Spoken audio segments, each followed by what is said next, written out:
ದೇವರಾಜ್ ಅವರೇ, ಜಿ ಕಾಯ್ದೆ ರಾಜ್ಯ ಸರ್ಕಾರಗಳಿಗೆ ಅನ್ಯಾಯ ಮಾಡ್ತಾ ಇದ್ದೀರಿ, ನಿಮ್ಮಿಂದ ಒಂದು ಉತ್ತರ ಬೇಕು ಸರ್. ಈಗ ಈ ಜಿ ಕಾಯ್ದೆ ಬರೋಕ್ಕಿಂತ ಮೊದಲು ನರೇಗಾ ಮನ್ರೇಗಾ ಹೇಗೆ ಬಂತು ಅಂತ ನೋಡಿದ್ರೆ ನಿಮಗೊಂದು ಸ್ಪಷ್ಟವಾದ ಚಿತ್ರಣ ಸಿಗುತ್ತೆ. ಕಾಂಗ್ರೆಸ್ ಇವತ್ತು ದಿವಸ ಕಾಂಗ್ರೆಸ್ ಸರ್ಕಾರ ಈ ರಾಷ್ಟ್ರದಲ್ಲಿ ಮತ್ತು ರಾಜ್ಯದಲ್ಲಿ ಎಷ್ಟು ಹಸಿ ಸುಳ್ಳನ್ನು ಹೇಳ್ತಿದೆ ಅಂತಕ್ಕಂಥದ್ದು ಗೊತ್ತಾಗುತ್ತೆ ಸರ್. ಫಸ್ಟ್ ನರೇಗಾ ಬಂದಂಥದ್ದು 2005ರಲ್ಲಿ, ಅದನ್ನು ಇಂಪ್ಲಿಮೆಂಟ್ ಮಾಡಿದ್ದು ಫೆಬ್ರವರಿ 2ನೇ ತಾರೀಕು 2006. ಇಂಪ್ಲಿಮೆಂಟ್ ಮಾಡಿದಂಥ ಸಂದರ್ಭದಲ್ಲಿ ಕೇವಲ 200 ಜಿಲ್ಲೆಗಳಿಗೆ ಮಾತ್ರ ನಮ್ಮ ದೇಶದಲ್ಲಿ ಇಂಪ್ಲಿಮೆಂಟ್ ಮಾಡ್ತಾರೆ ಸರ್. ಟ್ರಯಲ್ ಬೇಸಿಸ್ ಮಾಡ್ತಾರೆ, ಅದು ಒಪ್ಪುವಂತು ಸರ್. ಮಾಡಿದಂಥ ಸಂದರ್ಭದಲ್ಲಿ ಅದನ್ನು ನಂತರ ಏನು ಮಾಡ್ತಾರೆ, ಅದನ್ನು 625 ಜಿಲ್ಲೆಗಳಿಗೆ ದೇಶವ್ಯಾಪಿ ಅದನ್ನು ಮಾಡ್ತಾರೆ. ಮತ್ತು ಅದನ್ನು ದೇಶವ್ಯಾಪಿ 2008ರಲ್ಲಿ ಎಲ್ಲ ಜಿಲ್ಲೆಗಳಿಗೂ ಸಹ ಅದನ್ನು ಅನುಷ್ಠಾನಗೊಳಿಸ್ತಾರೆ. ಇದು ಸ್ವರೂಪ ಸರ್, ಅಂದರೆ ಕಾಲಕ್ಕೆ ಬದಲಾವಣೆ ಆಗುತ್ತೆ. ಮತ್ತೆ 2008ರಲ್ಲಿ ನರೇಗಾನ ಹೋಗಿ ಮನ್ರೇಗಾ ಅಂತ ಹೇಳಿ ಮಾಡ್ತಾರೆ. ಅದ್ರ ಬಗ್ಗೆನೂ ನಮ್ದು ಏನು ತಕರಾರಿದ್ದಿಲ್ಲ ಸರ್. ಈಗೇನಾಗುತ್ತೆ, ಇದು 2008 ಆದಂತೆ ಸರಿಸುಮಾರು 20 ವರ್ಷಗಳಾಯಿತು ಸರ್. ಈ ಕಾಯ್ದೆ ಬಂದು ಈ ಸೌಲಭ್ಯವನ್ನು ಈ ದೇಶಕ್ಕೆ ಕೊಟ್ಟು 20 ವರ್ಷಗಳಾಯಿತು. ಇದಾದ ನಂತರ 2011-12ರಲ್ಲಿ ಕಾಂಗ್ರೆಸ್ ಸರ್ಕಾರವೇ ಒಂದು ಸಮೀಕ್ಷೆ ಮಾಡುತ್ತೆ, ಏನು ಬದಲಾವಣೆ ಆಗಿದೆ, ಈ ಪಾವರ್ಟಿ ಲೆವೆಲಲ್ಲೂ ಯಾವ್ಯಾವ ಲೆವೆಲ್ಗೆ ಹೋಗಿದೆ ಅಂತಕ್ಕಂಥದ್ದನ್ನು ಇವರೇ ಸಮೀಕ್ಷೆ ಮಾಡ್ತಾರೆ. 11-12ರಲ್ಲಿ ಮಾಡಿದಂಥ ಸಂದರ್ಭದಲ್ಲಿ 27.1 ಪಾವರ್ಟಿ ಲೆವೆಲ್ ಇದ್ದಂಥದ್ದು 5.3% ಬಂದು ಹಿಡಿಯುತ್ತೆ. ಪಾವರ್ಟಿ ಲೆವೆಲ್ ಅಂದರೆ ಲೆವೆಲ್ ಸರ್. ಈಗ ಅಂದರೆ ಅಲ್ಲ, ಬಡತನ ರೇಖೆ ಅಲ್ಲ, ಬಡತನ ಮಾಡ್ತಿರ್ತಕ್ಕಂಥದ್ದು ಎಷ್ಟು ನಿಕೃಷ್ಟವಾಗಿ ಯಾವ್ಯಾವ ಸ್ಥಿತಿಯಲ್ಲಿ ಬದುಕ್ತಿದ್ದಾರೆ, ಅವ್ರ ಲೆವೆಲಿಗೆ ಹೇಗೆ ಅಪ್ಲಿಫ್ಟ್ ಆಯಿತು. ಅಪ್ಲಿಫ್ಟ್ ಆದ್ಮೇಲೂ ಸಹ ಅವ್ರು ಬಡತನ ರೇಖೆಲೇ ಇರ್ಬೋದು. ಬಡತನ ರೇಖೆಲಿ ಇರ್ಬೇಕಾದ್ರೆ ಇಂತಿಷ್ಟು ಆದಾಯ ಇರಬೇಕು, ಅವೆಲ್ಲ ಇದೆ.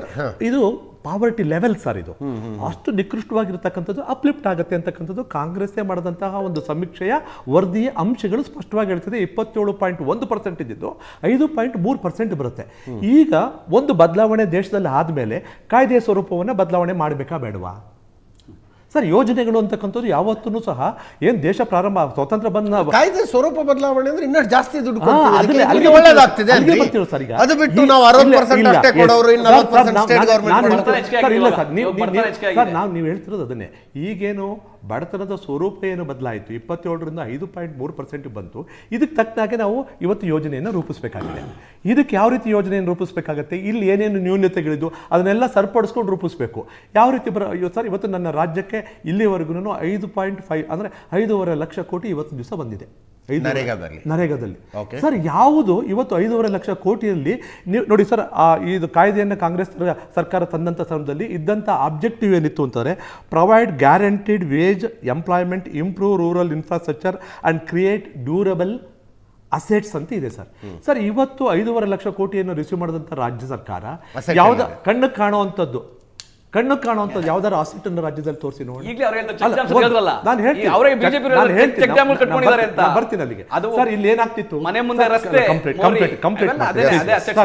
ನಾನೀಗ ಈಗ ಏನಾಗ್ತಿದೆ ಸರ್, ಈಗ ಬದಲಾವಣೆ ಆಗಿರೋ ತೂಕದ ಚರ್ಚೆ 2 ದಿವಸ ಏನು ಇದಕ್ಕೆ ಮೀಸಲಾಗಿ ಇಟ್ಟಿದಿರಲ್ಲ, ಅವತ್ತು ನಡೀಲಿ ಸರ್ ಸೆಷನ್ ನಲ್ಲಿ. ಅಲ್ಲಿ ನಡೀಲಿ ಸರ್. ಈಗೇನಾಗುತ್ತೆ ಸರ್, ಈಗೇನಾಗುತ್ತೆ ತೂಕದ ಚರ್ಚೆ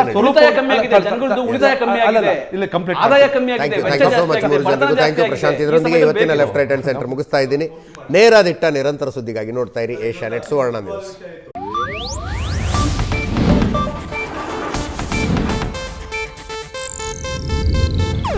ಇದು ಏಷ್ಯಾನೆಟ್ ನ್ಯೂಸ್ ನೆಟ್ವರ್ಕ್ ಪ್ರಸ್ತುತಿ.